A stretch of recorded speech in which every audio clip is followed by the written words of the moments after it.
Leitura do livro dos Juízes. Naqueles dias, os filhos de Israel fizeram o que desagrada ao Senhor, servindo a deuses cananeus. Abandonaram o Senhor, o Deus de seus pais, que os havia tirado do Egito, e seguiram outros deuses dos povos que em torno deles habitavam e os adoraram, provocando assim a ira do Senhor. Afastaram-se do Senhor para servir a Baal e a Astarte. Por isso acendeu-se contra Israel a ira do Senhor, que os entregou nas mãos dos salteadores que os saqueavam e os vendeu aos inimigos que habitavam nas redondezas. Eles não puderam resistir aos seus adversários. Em tudo que desejassem empreender, a mão do Senhor estava contra eles para a sua desgraça, como lhes havia dito e jurado. A sua aflição era extrema. Então o Senhor mandou-lhes juízes, que os livrassem das mãos dos saqueadores.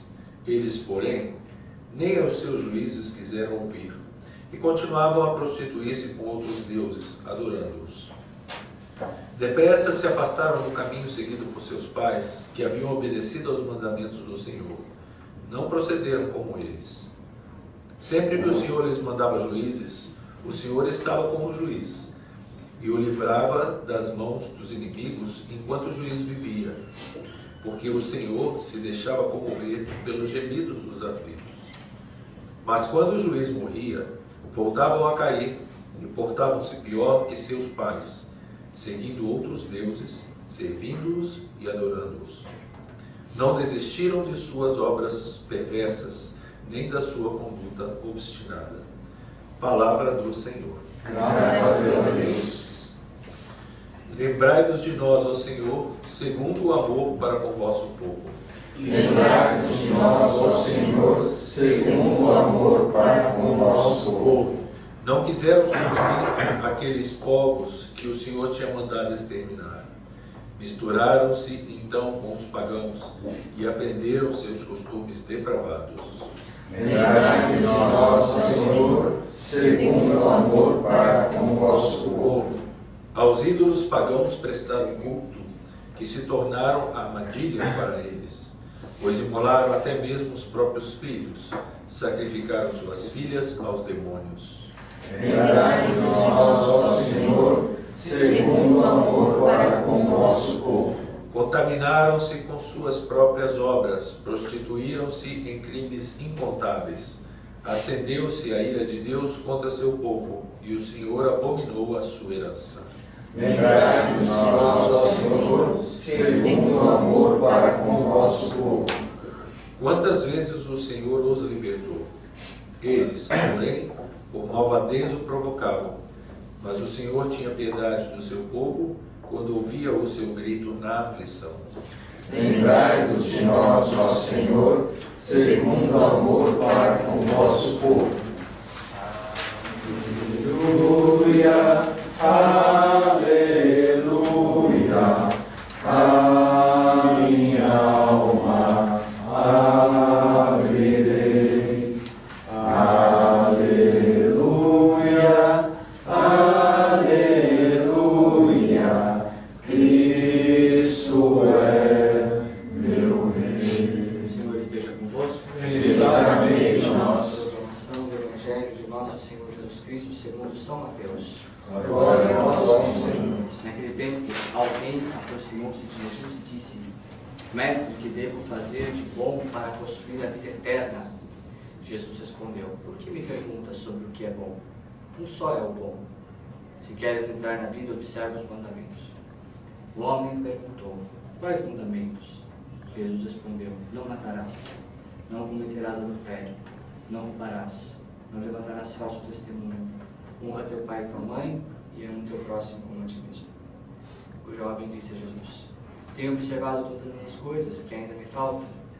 Jesus respondeu: Se queres ser perfeito, vai, vende tudo o que tens, dá ao dinheiro aos pobres e terás um tesouro no céu. Depois vem e segue-me. Quando viu isso, o jovem foi embora, cheio de tristeza, porque era muito rico. Palavra da salvação. Glória a vós, Senhor. Louvado seja o nosso Senhor Jesus Cristo. Para sempre seja louvado. A primeira leitura e o salmo, depois vocês peguem novamente para ler, é exatamente o pano de fundo do Evangelho da Cananeia. Aquele famoso Evangelho que Jesus fala o seguinte: não fica bem tirar do povo de Israel para dar para os cachorrinhos. É difícil fazer homilia nesse dia, que Jesus está ignorando aquela mulher. Jesus é misericordioso, hein? É Ele, é o Jesus que a gente diz, nossa, Ele me ama acima de tudo. Olha como Ele tratou aquela mulher.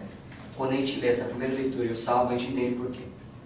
Porque é o povo judeu que se misturou com os costumes pagãos da Cananeia, e esses costumes provocavam imoralidades, porque os próprios costumes cananeus, eles eram muito imorais.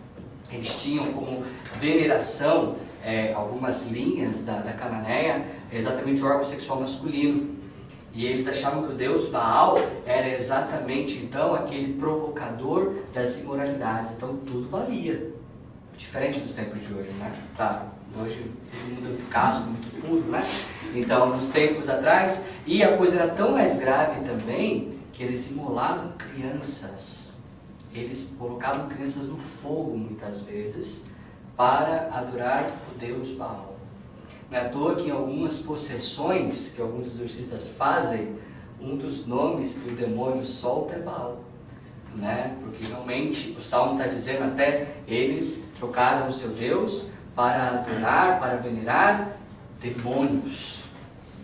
É por isso que Jesus trata aquela mulher com tanta dureza, porque aquela mulher deixou toda a tradição de Israel, deixou todas as bem-aventuranças de Israel para se misturar com as coisas mais baixas, mais vis, a ponto da filha dela estar possuída pelo demônio. Bom o que ela fala, né? Mas até os cachorrinhos comem. Ela se entende como uma traidora, porque o cães era também um adjetivo que os judeus davam para os pagãos e para os traidores. Então ela também se assume: realmente eu sou uma cachorrinha, eu sou alguém que deixei toda a tradição de Israel. É nesse exato momento que Jesus se compadece, porque ele percebe que ela está arrependida. Ela deseja a misericórdia de Deus, mas ela não nega a justiça. Ela diz: de fato, eu mereço passar por tudo isso, mas agora eu recorro à sua misericórdia. A justiça leva à misericórdia. E a primeira leitura está dizendo tudo isso. Um juiz que quando está vivo, o povo caminha bem, e aí tem as graças do Senhor. Quando o juiz morre, o que acontece? O povo debanda nos costumes pagãos. A liturgia de hoje está deixando muito claro que justiça e misericórdia são a face da mesma moeda. Uma coisa leva a outra e a outra leva a coisa. E nesse Evangelho se mostra o que é justiça e se mostra o que é misericórdia.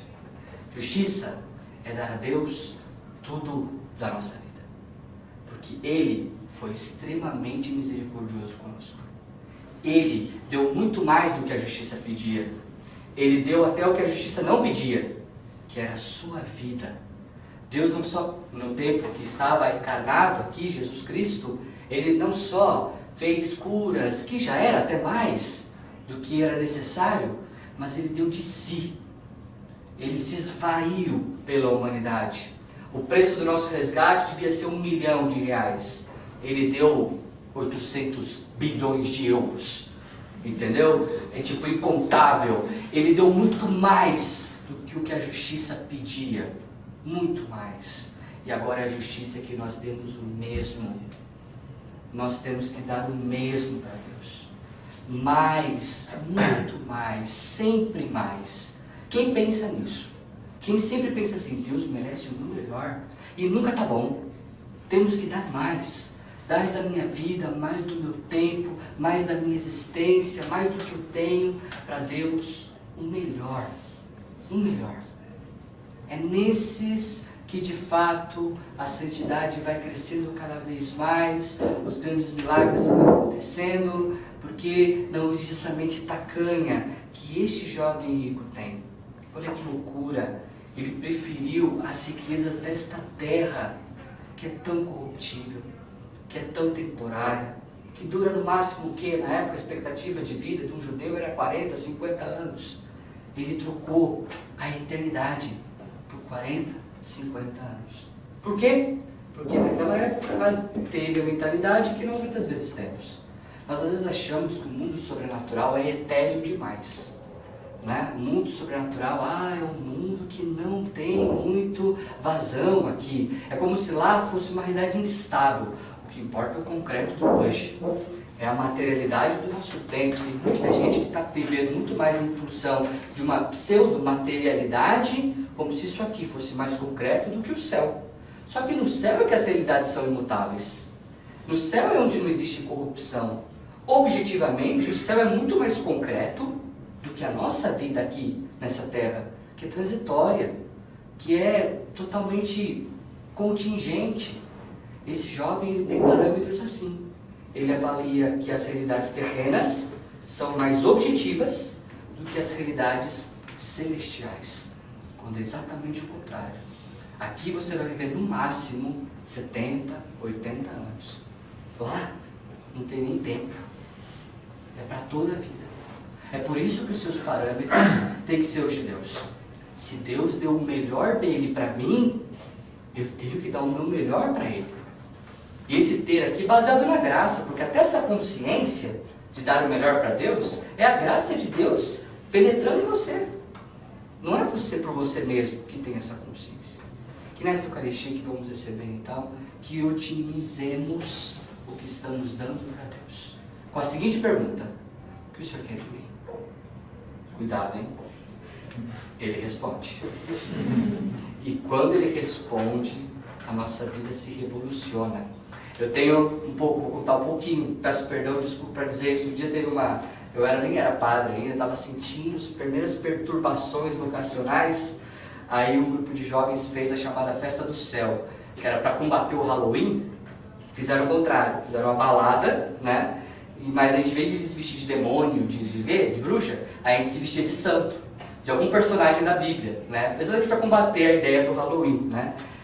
E eu me vesti de jovem rico, porque eu estava nessa pergunta: Senhor, o que o Senhor quer de mim? Ele respondeu, de onde eu estou agora. Quando a gente faz essa pergunta para Deus, é impressionante. Ele sempre dá a resposta. E a nossa vida vive em função dessa resposta. E se a gente não vive em função dessa resposta, ele fica no seu ouvido, te dizendo. Portanto, na Eucaristia de hoje, top essa aventura. Pergunta para o Senhor: Senhor, o que o Senhor quer de mim ainda, hein? O que mais que eu posso dar para o Senhor? Já que o Senhor me deu tanto, e me deu o Senhor mesmo, agora nessa Eucaristia eu estou experimentando isso, o próprio Deus está se dando. O que mais falta para eu ser correspondente, ou pelo menos chegar numa correspondência? Nunca vai ser suficiente, mas Ele vai te responder. Não tenha medo de dar, não tenha medo de perder para Deus. Ele mesmo disse: quem perde tudo por minha causa terá 100 vezes mais, ainda nesta vida. Só que com perseguição, porque tudo que vem fácil, a gente dá valor, né? Então tem que ter a perseguiçãozinha para a gente sentir um pouquinho do valor. Mas o que importa é que vamos ter o melhor, que é o próprio Deus. Louvado seja o nosso Senhor Jesus Cristo. O jovem rico aqui não se arrependeu.